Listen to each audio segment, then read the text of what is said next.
I'm Gordon Ballard, the Chairman and Country Manager of Schlumberger UK, and I'm chairing the session on industry progress since Macondo Offshore Europe 2013. The first part is the action that's been taken to deal with some of the issues that have come up, and this is a practical side of what we're doing both in the Gulf of Mexico and in the rest of the world. From contractors around how they've come up with physical systems to deal with this. The second session will be with the regulators. We'll be talking about how the regulatory landscape has changed since Macondo. So we have two pieces to the session. We have technical initiatives.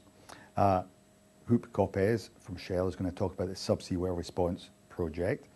This is Shell is leading the project. This is in conjunction with the OGP, and this is addressing containment and capping around the world. So he's going to talk about the progress there and what they're doing technically and around the procedures. We also have Robert Lim of OSRL, which is an industry-backed body that provides the support services for both SWRP and the UK capping device. So he'll talk a bit about what he's doing there and how they've adapted their procedures to that. And finally, we'll have Owen Kratz from Helix, and Owen is going to talk about what they've been doing, particularly in the Gulf of Mexico, and the model they've adapted to deliver their services to the industry. So in the regulatory session, we're delighted to have Michael Bromwich, who's a retired director of Boomerang, US regulator. Michael came in immediately post-Macondo to supervise the government's response to that. We look forward to hearing about his experiences and the lessons that he's learned. And finally, we have Jan Panik of the EU. The EU have closely been following this and have got involved to quite a great degree. And in fact, there's a directive that will be coming out that will set out how they wish to set the agenda for the EU. And this is important, I think, to understand how this will affect the UK business going forward. Well, I think Macondo, and there's a wide recognition that Macondo's changed everything.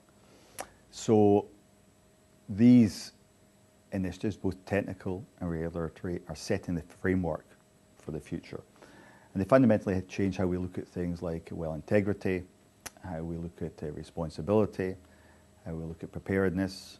Governments become very focused on this.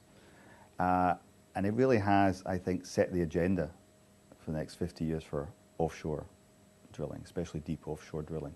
So this is fundamental. This is absolutely changing how we design equipment, how we manage our business, and it's got the industry reconsidering and reevaluating how they operate. So it's fundamental to our future business.